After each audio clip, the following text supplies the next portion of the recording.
Kalau kita lagi sholat, kemudian kita tahu orang di depan kita itu di lokasi sholatnya atau mungkin di kakinya ada najis, itu gimana tuh? Kita kasih tahu atau kita biarin? Ya kalau kita sama-sama lagi sholat, Kita tahunya sebelum sholat. sebelum sholat. Kita masalah jamaah nih, misalkan di sajadah imam ada kotorannya, yang ada najis yang tidak dimaufu. Kita mau sholat di belakang, kasih tahu dulu, mam, berhenti mam. Ini apa? Ada najisnya, jangan pakai ini dulu. Atau kita biarin? Tahu. Tapi kalau najisnya najis yang dimaufu, ketik maaf kotoran cicak. Ya, kering tapi tadi ya, kering kan ya. Walaupun masih basah nggak jadi Masalah ya. ya. Tidak ada darahnya, Pak. Ketika jadi najis yang berasal dari hewan yang ketika disembelih itu nggak ngalir darahnya, itu dimaufu. Hukum asalnya Nggak gitu. ada darahnya. Ngalir, bukan nggak ada. Jadi ketika digorok lehernya itu nggak cerak gitu darahnya ya. Ana manungsa sing sempurna, ra ana manungsa ora duwe dosa.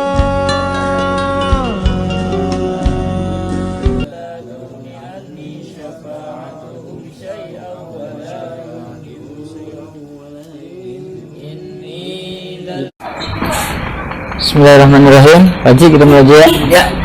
Assalamualaikum warahmatullahi wabarakatuh. Waalaikumsalam warahmatullahi wabarakatuh. Alhamdulillahirabbil alamin wa bihi nasta'in wal 'aqibatu lil muttaqin. Wassalatu wassalamu ala asyrafil anbiya'i wal mursalin wa ala alihi washabihi ajmain, amma ba'du. Pertama, mari senantiasa kita panjatkan puji syukur atas kehadirat Allah Subhanahu wa taala sehingga di malam Jumat ini tanggal berapa sekarang?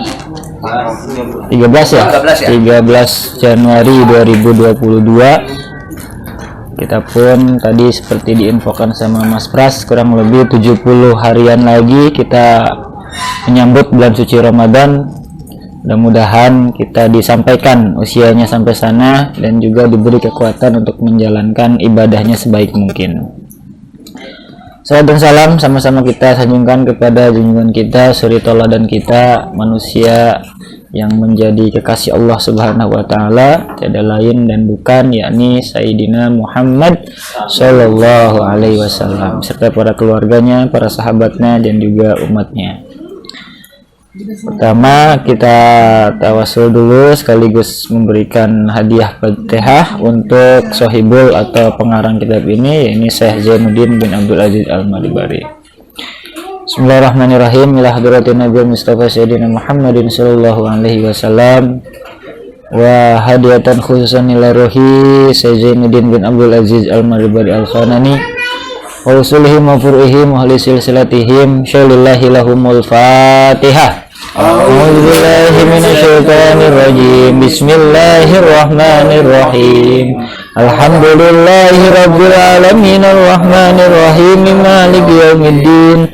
Iyyaka na'budu wa iyyaka nasta'in ihdinas siratal mustaqim siratal ladzina an'amta 'alaihim ghairil maghdubi 'alaihim waladdallin. Amin. Baik, kita lanjutkan syarah ataupun terjemah kitab Fathul Mu'in. Sekarang kita melanjutkan kaidah-kaidah penting dalam ilmu fikih. Yang kemarin salah satu kaidahnya bahwa yang asal itu lebih utama daripada yang ghalib, yang kaprah. Wah, ini cuacanya sedikit udah mulai turun hujan, jadi masalah.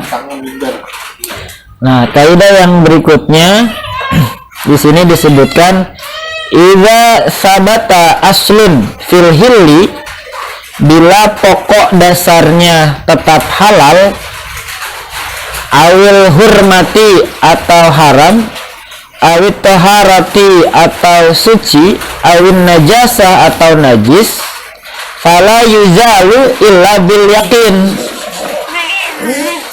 tidak hilang kecuali dengan keyakinan perubahan.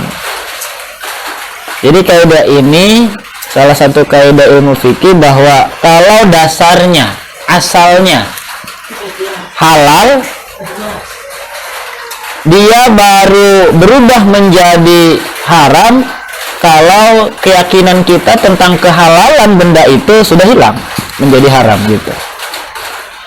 Contoh, kita yakin bahwa donat ini halal gitu. Tapi ketika kita tahu, mohon maaf, donat ini kena kotoran dan kita yakini kotoran itu menempel di donat ini, maka hukumnya berubah jadi haram. Faktor keyakinan tadi. Tapi kalau kita masih meragukan, tadi kecipratan enggak ya? Tadi kena sesuatu yang najis enggak ya? Nah, itu belum berubah tuh. Hukumnya tetap halal, tetap suci. Gitu. Jadi keraguan itu tidak merubah hukum asal dari benda ataupun hal yang sedang kita lakukan. Itu kaidah yang pertama ini. Yang kedua, wa inna mabnal fikhi ala arba'i qawaida. Sesungguhnya ilmu fikih itu didirikan atas 4 kaidah. Apa itu? Yang pertama, al-yakinu la yazalu bisyak. Keyakinan yang tidak hilang karena keraguan. Contoh, Mas Ariel sholat zuhur atau sholat yang lainnya udah yakin tuh, setelah selesai selesai baca Fatihah, pas ruku timbul keraguan, tadi Fatihahnya udah bener apa belum bacaannya ya. Nah, itu nggak membatalkan sholat itu, karena asalnya udah yakin Fatihahnya udah selesai, udah rampung, udah bener gitu. Nah, kemudian datang keraguan itu tidak akan menghilangkan keyakinan tadi itu, gitu ya. Atau yang banyak biasanya ragu ketika apakah niatnya udah bener atau belum gitu kan. Nah, itu juga lanjut aja. Kalau keraguan itu datang di tengah-tengah kita sholat, karena awalnya kita sudah yakin kalau sudah melakukan rukun tersebut gitu. Iklan lagi nih, sincek. Yang pertama, al yakin la yazalu bisyak. Keyakinan itu tidak akan hilang karena keraguan. Wad-dararu yuzalu. Kemudian yang kedua, kemudaratan bisa hilang. Nah, kalau kemudaratan itu bisa hilang, artinya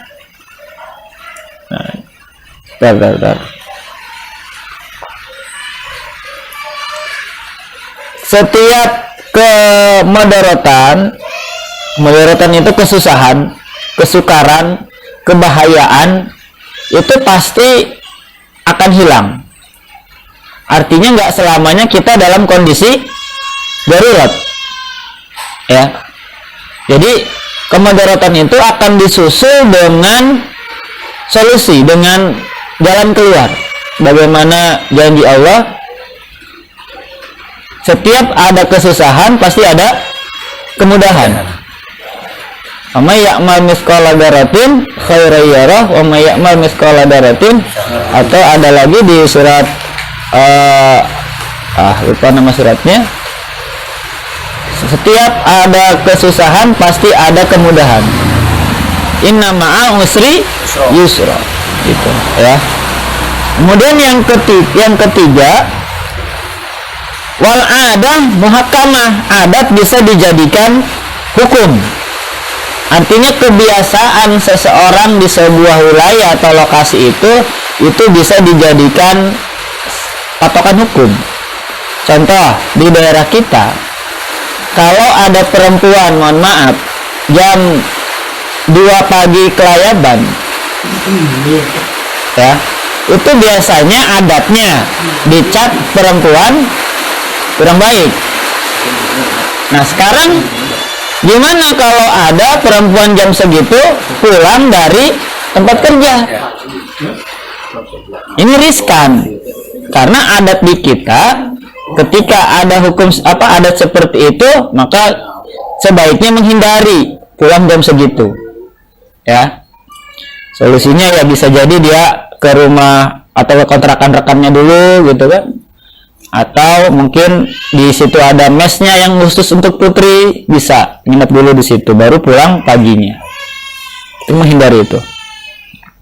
Dan yang keempat, patokan yang keempat dalam hukum fikih itu adalah wal masyaqqah tajlibut taisir. Kesukaran bisa menarik keringanan. Kalau sukar bisa menarik keringanan. Jadi ini hukum rukhsah. Kalau kita sukar nih, lagi kan sholat itu nggak boleh bernajis. Tapi ada sebagian orang yang punya penyakit beser, nggak berhenti keluar air kencing dan seterusnya.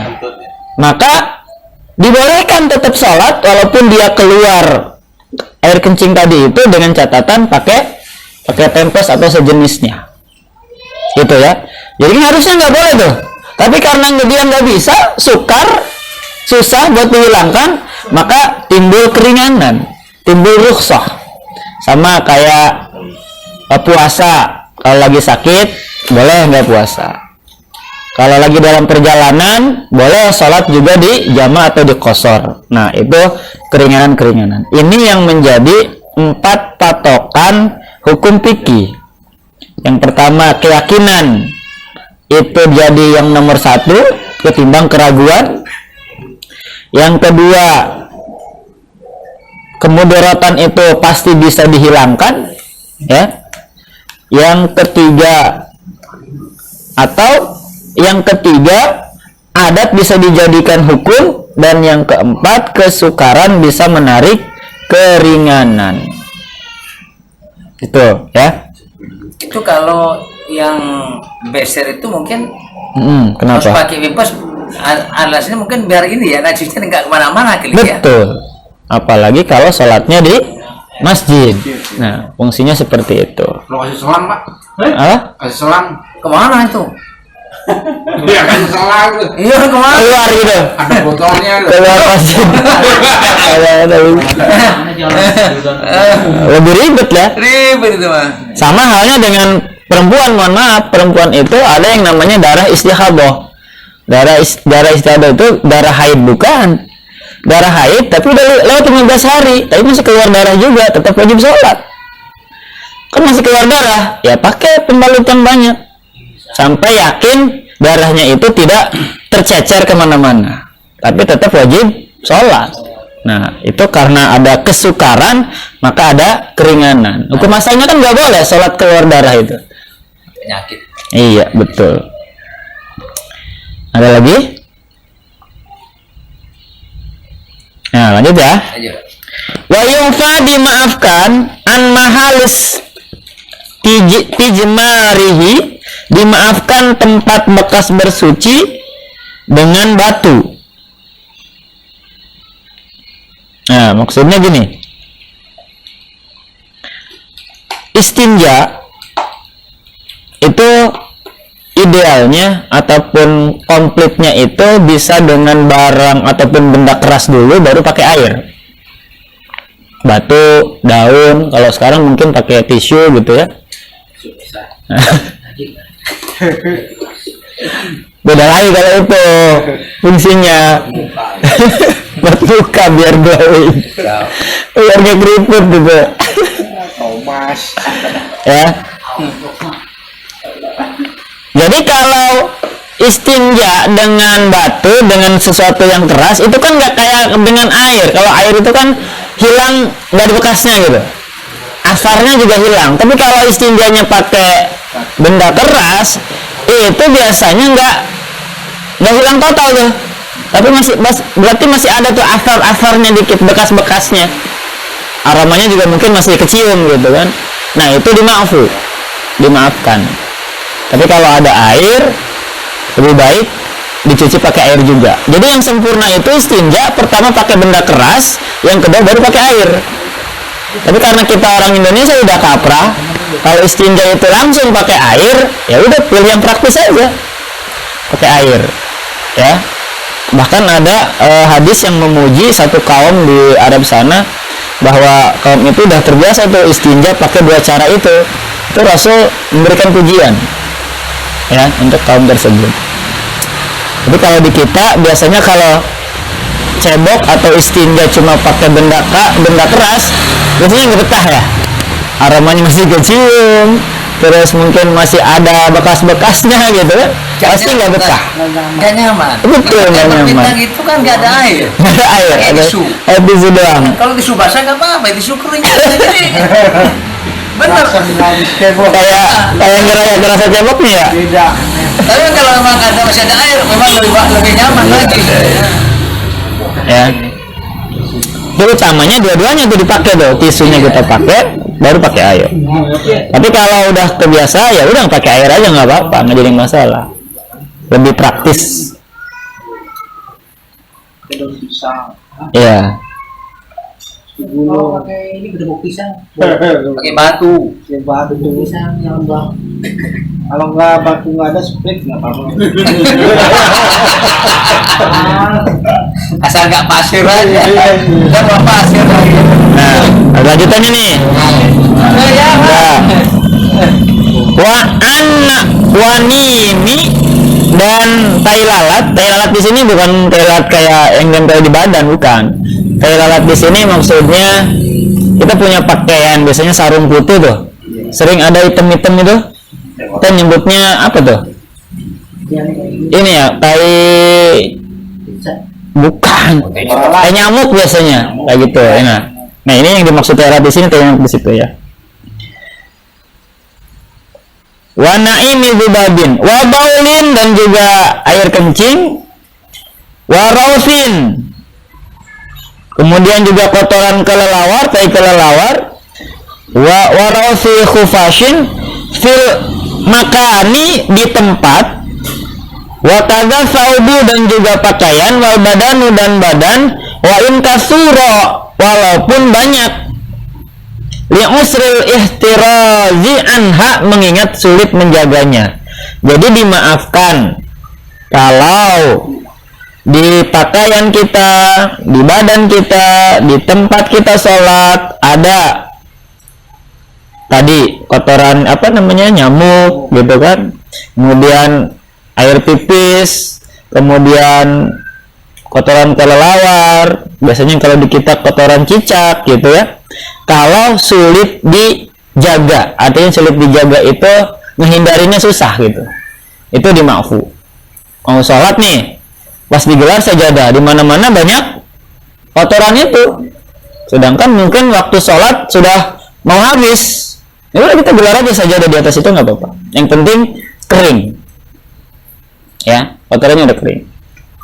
Karena kalau basah nanti kan tembus ke sajadah itu yang bikin sholatnya batal. Tapi kalau kering, insyaallah nggak tembus, nggak jadi masalah. Jadi kalau masih ada waktu, sebaiknya dibersihkan dulu tempatnya, dipel, ya, cuci sampai bersih. Tadi itu kembali ke darurat, gitu ya. Wa yufa amma jaffa min dzarki sairit tuyur fil makani idza amatil balwa bihi. Dimaafkan juga kotoran burung yang kering pada tempatnya bila terjadi karena musibah yang merata. Kalau majmu afwan bisawbi wal badani aidan. Jadi dimaafkan juga nih kotoran burung. Sebenarnya kan kotoran burung itu nggak termasuk di ma'fu, karena burung itu ketika disembelih dia darahnya ngalir kan. Itu asalnya nggak di ma'fu. Tapi kalau karena amul bawa, musibah yang merata, misalkan ada wabah burung, itu kan sudah ada tuh. Wabah burung apa nih? Nggak banyak banget itu burung. Mungkin karena di sawah udah nggak ada makanannya lagi, akhirnya dia nyerbu perkampungan, di situ dia buang kotoran banyak. Nah itu juga masih dima'fu ketika terjadi musibah seperti itu.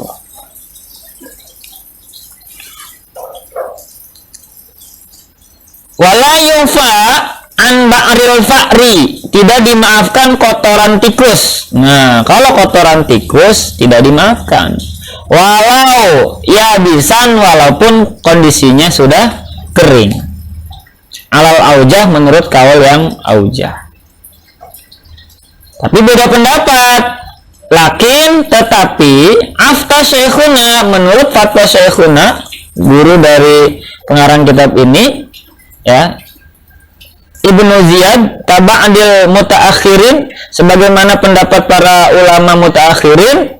Nah, ada kata, kalau kata ulama Syafi'iyah mutaqaddimin, kaul awal, kaul qadim, itu kotoran tikus walaupun kering tidak dima'fu. Tapi ditimpal oleh ulama mutaakhirin, ulama yang kemudian lahir kemudian ada di sini, bil afwi, kotoran tikus tadi bisa dimaafkan, tapi ada syaratnya. Idza amatil balwa bihi, bila terjadi karena musibah, ka umumiha fi dzarkit tuyur, seperti musibah yang merata seperti kotoran burung tadi. Tapi kalau ada wabah tikus, itu dulu ada tuh historinya. Jadi di Eropa atau di mana gitu kan, itu kucing-kucing pada diburu, ya, ditembakin, dijadiin bahan buruan. Akhirnya karena nggak ada predator alaminya, tuh si tikus mewabah. Akhirnya dia bikin menyerang pemukiman, bikin penyakit kayak virus zaman sekarang. Banyak yang meninggal gara-gara wabah tikus itu. Luar biasa itu. Ada di sejarah, buku-buku sejarah juga ada. Nah, kalau kondisinya seperti itu, kata ulama mutaakhirin, dimaafkan. Nah, ini nih, siapa nih yang suka ngantongin batu? Lanjut aja nih. Kalau lagi pengen BAB ngantongin batu atau apa ya? Dari layangan mulus. Ada bakunya. Kadang-kadang ampuh ya. Ampuh ya. Kadang Iya, SD ya benar sama. Ya. Kenapa bisa ampuh? Nggak tahu ya. ini Terus ya. sudah sudah kena. Iya. Itu kalau itu nggak jadi masalah. Ini yang jadi masalah, batunya bekas dipakai istinja, bekas dipakai cebok. Kalau ngantongin batu. Iuran SPP nyari. Wala tasihu, tidak sah salatu man, salatnya seseorang hamala mustajiron, yang membawa batu bekas istinja, bekas istinjar, al hayawan, atau membawa hewan bimanfadihi najisun, yang pada lubang duburnya ada najis. Suka ngadu ayam. Itu ya, ketika ayam itu buang kotoran, biasanya kan ada bekasnya tuh di sekitar area duburnya, area lubang belakangnya. Maka kalau kita bawa sholat, itu sholatnya nggak sah. Ini hampir sama dengan bawa anak kecil yang masih pakai pampers. Itu ketika kita sholat, kemudian kita sambil gendong dia, itu sebagian ulama melarang, karena dia membawa najis dalam pampesnya tadi tuh, air pipisnya segala macam. Apalagi kalau habis BAB, najis banget kan. Nah, di sini dijelaskan, tidak sah salah seseorang yang membawa batu bekas istinja atau membawa hewan yang pada lubang duburnya ada najis. Au mudakka wusila mazbahuhu duna jaufihi, membawa hewan yang sudah disembelih serta sudah dicuci tempat sembelihannya atau tenggorokannya, tetapi perutnya belum dicuci. Tahu, kita habis motong ayam, belum cuci tempat kita motongnya lehernya, artinya darahnya udah bersih. Tapi dalamannya belum dikeluarin, kotorannya masih utuh. Kita sholat, kita gendong tuh, karena takut mungkin ada yang ngambil, ya. Atau kita taruh di tempat kita sholat. Nah, itu nggak sah sholatnya, tidak dimaafu najisnya. Kenapa? Karena dia hukumnya bukan lagi hewan hidup, tapi sudah menjadi binatang yang sudah meninggal dan najis kotoran yang ada di dalam perutnya itu.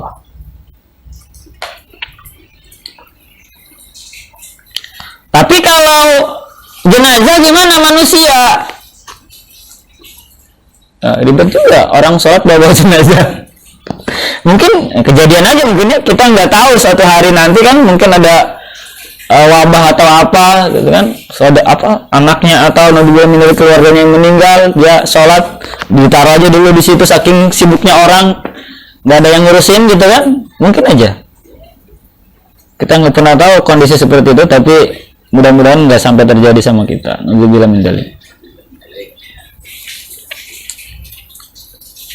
Nah, majduna jafi aw mayitan tahiron ka adamiyin. Tapi kalau hewan itu suci, seperti contohnya di sini, mohon maaf, suci membawa jenazah atau bangkai ikan yang belum dibersihkan perutnya. Oke. Jadi kalau manusia nggak najis, karena hukumnya manusia itu walaupun sudah menjadi jenazah itu tetap suci. Ataupun hewan yang bangkainya bisa dimakan. Contohnya kayak ikan dan belalang. Itu nggak apa-apa tuh. Kita sholat sambil bawa-bawa ikan mati, nggak jadi masalah. Atau belalang mati. Nah, atau bangkai yang belum dibersihkan isi perutnya. Tadi kalau jenazah manusia, kemudian hewan yang suci kayak ikan dan belalang tadi, walaupun isi perutnya belum dicuci bersih, kita sholat atau di tempat sholat kita ada ikan, ada belalang, atau ada, mohon maaf, mayat tadi, itu nggak jadi masalah. Ya, walaupun mayatnya belum dimandikan misalkan, atau misalkan korban kecelakaan atau apa, nggak jadi masalah. Kalau telur gimana? Atau membawa telur yang tidak menetas, yang di dalamnya ada darah. Kalau telurnya masih baru, nggak jadi masalah. Artinya telurnya belum busuk, belum, kalau orang sini bilang apa dulu? Calang ya? Nggak calang? Bukan. Ya, ya seperti itulah. Al-baidah mazaradin fi batiniha damun wala salata qabidin tarfin mutasilin binajisin wa illam yataharrak biharkatihi. Tidak sah pula salat seseorang yang memegang ujung sesuatu yang bertemu dengan najis. Najisnya jauh nih di sono, ya, tapi ada benang atau tali yang nyambung ke situ, misalkan tali dari sarung atau yang ngulur itu kan, atau kabel atau apa. Kita lagi sholat ternyata kepegang tuh tali, pas dilihat ujungnya sampai ke kotoran, itu nggak sah sholatnya, ya, karena tadi nempel ada koneksi, ya. Jadi seolah-olah kita memegang atau membawa dari si najis itu gitu, ya. Tentu najisnya bukan berasal dari najis-najis yang dimaafu seperti yang kemarin sudah dijelaskan. Nah, di sini dijelaskan walaupun ujungnya itu tidak ikut bergerak bersama gerakan orang yang sholat. Nah, sedemikian komplitnya deh mufassir ataupun musannif Hadzal Kitab menjelaskan tentang najis yang diyu'fa, dima'fu, sama yang tidak dima'fu. Di sini dulu, ada pertanyaan mungkin? Kalau ada bahan diskusi boleh, silahkan. silakan nih, Pak Thomas. Saya mau nanya Pak, Ya, monggo. mungkin nggak ada hubungannya sama najis sih, tapi Ya, nggak apa-apa.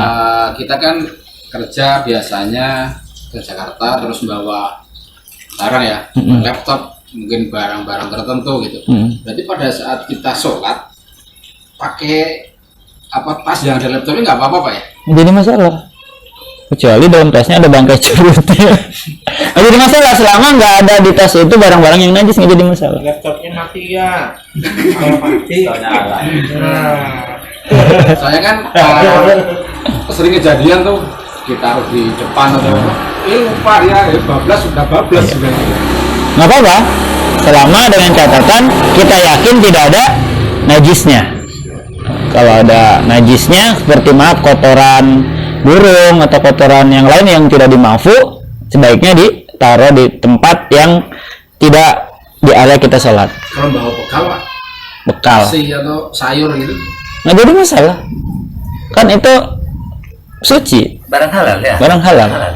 artinya bersih ya. Bekal Rawinya. pakai daging lah. Rawinya B2 kan.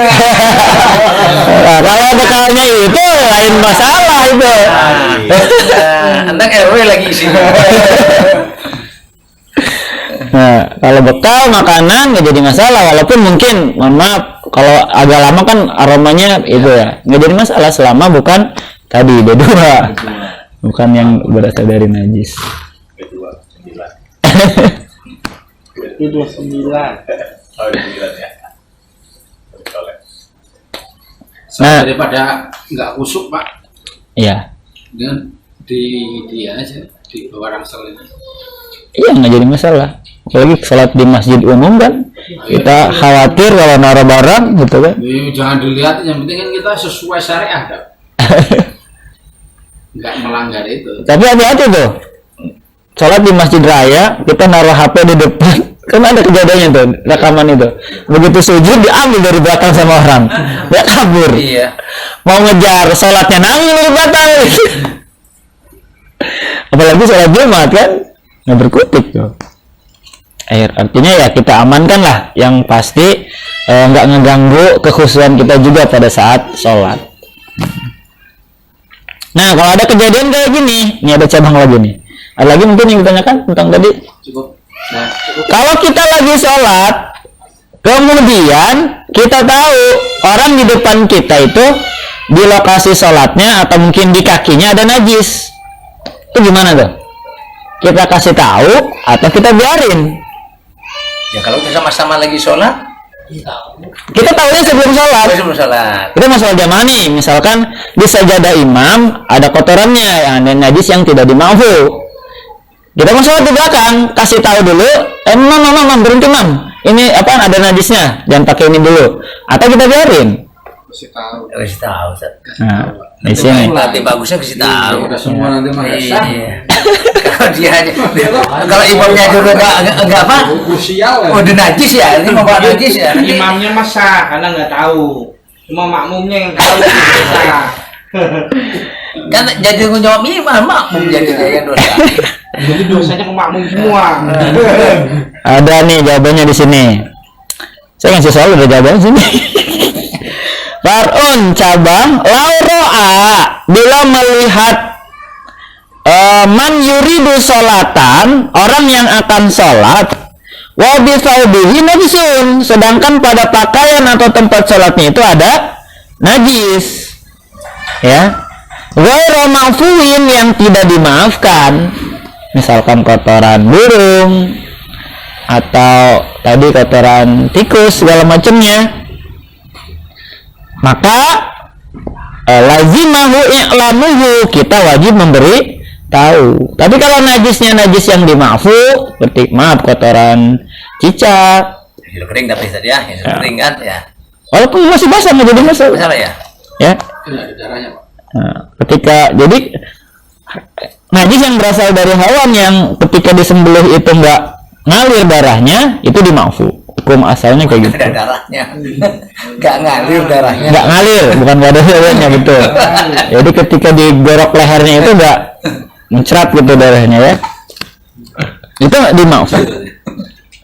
Tapi ya bagusnya mungkin dikasih tahu ya, karena balik lagi walaupun dimaafin misalkan kotoran cicak ya bau juga gitu kan. Amis ya. Wa kadza yalzamuhu, demikian pula wajib memberitahu orang man ra'ahu yukhillu biwajibi ibadatin fi ra'yi muqalladihi, yang kelihatan rusak atau batal kewajiban ibadahnya menurut pendapat imam yang ditaklidinya.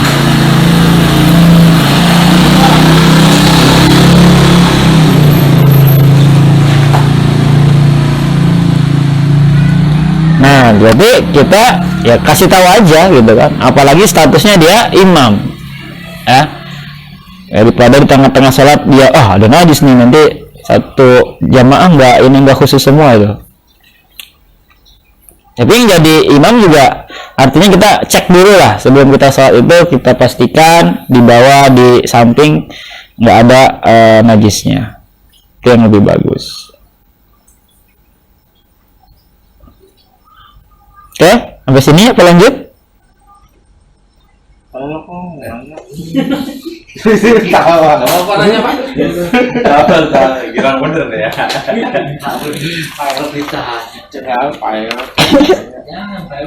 Malam Pak. Enggak, gua ngomong pilot mau nanya lu kenapa ketawa? Enggak apa-apa. Punya pertanyaan. Nah, dikit lagi nih, tatimah penyempurnaan. Yajibul istinja'u, wajib cebok, wajib istinja bersuci min kulli kharijin mulawithin bima'in, dengan air setiap selesai mengeluarkan perkara yang berlumuran atau basah. Jadi kalau dubur atau kubul kita habis mengeluarkan sesuatu cairan yang basah berlumuran kayak air kencing ataupun BAB, itu wajib istinja, ya, wajib cebok.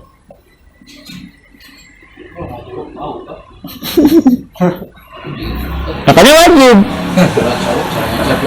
Artinya orang yang nggak cebok itu berarti haram hukumnya, ya. Apalagi dia kalau mau sholat. Apa dilanjutannya nih? Nggak titik sampai situ, Pak. Wajib istinja dengan air setiap selesai mengeluarkan perkara yang berlumuran atau basah. Berarti kalau yang keluar dari duburnya itu kering, mohon maaf, misalkan anak kecil menelan kelereng gitu kan, begitu keluar kering, itu nggak wajib istinja tuh. Tapi kalau keluarnya berbarengan dengan sesuatu yang basah, itu wajib istinja. Itu ya. Itu 1 kali atau 3 kali Pak? Apanya? Bersihnya.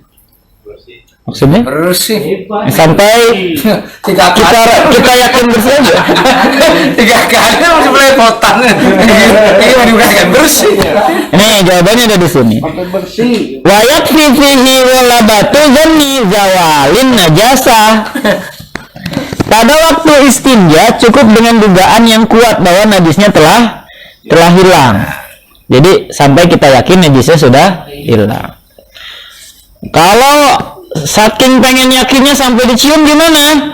Wala yusanu, tidak disunahkan hina idin syamul yadihi, sesudah istinja itu mencium tangannya. Saking pengen bersihnya gitu. Nggak mesti sampai dicium-ciumin. Cukup sampai kita yakin bahwa najisnya sudah bersih. Itu udah cukup. Karena kita tuh nggak bisa ngelihat ini Pak, ya kan? Kan tangan yang bersihin. Meraba. Iya. Pakai tangan orang aja. Iya, Mas coba. Gigi bau enggak gitu. Nah, ada lagi nih sesuatu yang sepele tapi penting nih. Wayang bagi seyogianya istirkha'u, mengempis-ngempiskan li alla yabqa lubang dubur afaruha, agar sisa najis pada lipatannya itu fitadaifi syar'il maq'adati, pada bisa hilang. Jadi dianjurkan gini, sebaiknya seyogianya mengembang-ngempiskan lubang duburnya agar sisa najis pada lipatan ujung duburnya tidak ada yang melekat. Jadi ceboknya hati-hati, karena kadang kalau ceboknya nggak hati-hati pada satu sholat itu kayak ada yang keluar lagi sisanya sedikit gitu. Nah itu bisa membatalkan sholat. Maka ketika istinja, ketika cebok itu kita istilahnya agak ngedem sedikit gitu supaya sisa-sisanya itu juga bisa keluar. Oh, kayak kencing ya, kayak kencing. Iya, gitu. Bila perlu kalau kencing. Iya, didehemin gitu. Iya, didehemin. Jadi supaya astarnya itu benar-benar bersih.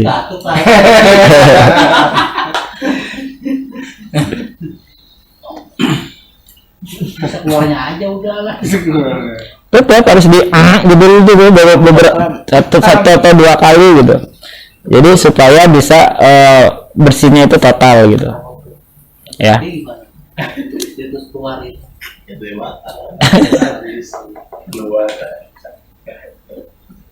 Nah, au salah satu masahatin atau dengan 3 kali usapan. Nah, di sini ada anjurannya 3 kali. Fikul maratin pada tiap usapan ma'a tankiyati bijami dikoliin, hendaknya meratakan tempat najis sehingga dapat menghilangkan bukti najisnya, ya, yaitu menggunakan benda keras yang dapat menyerap. Nah kalau pakai ini Mas Pras, kalau pakai benda keras itu 3 kali usapan. Habis 3 kali itu walaupun masih kecium aromanya nggak jadi masalah, itu udah dianggap suci dalam ilmu fikih. Kalau tidak pakai air 3 kali usapan. Jadi kalau batu itu kan biasanya ada beberapa sisi tuh, sisi depan, belakang, samping 3 kali. Tuh. Kalau sekarang udah jarang ya, lebih praktis pakai air lah. Kalau batunya segi 4, kalau nggak telur, ini kayak gini ya. Berarti batunya 3, ambil 3 biji. Bingung. Nah, kalau supir kan batunya gede tuh, biasanya dia mah di ban mobil. Supir truk tuh biasanya. Berganjol.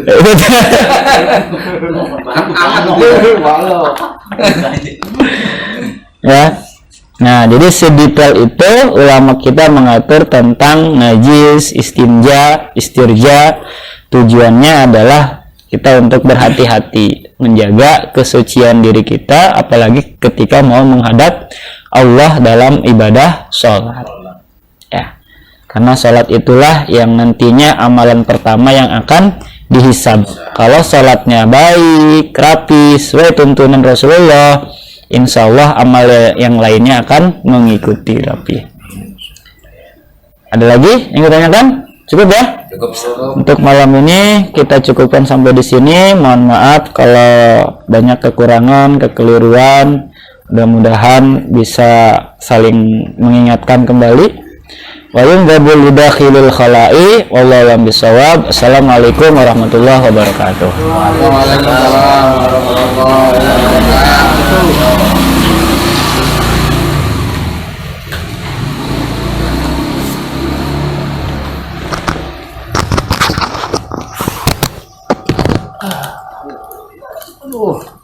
Langsung terasa aja nih kaki. Umur, faktor umur. Padahal masih muda perasaan, baru 17. Berapa tahun yang lalu baru 17-nya? Aku 15 tahun. Yang di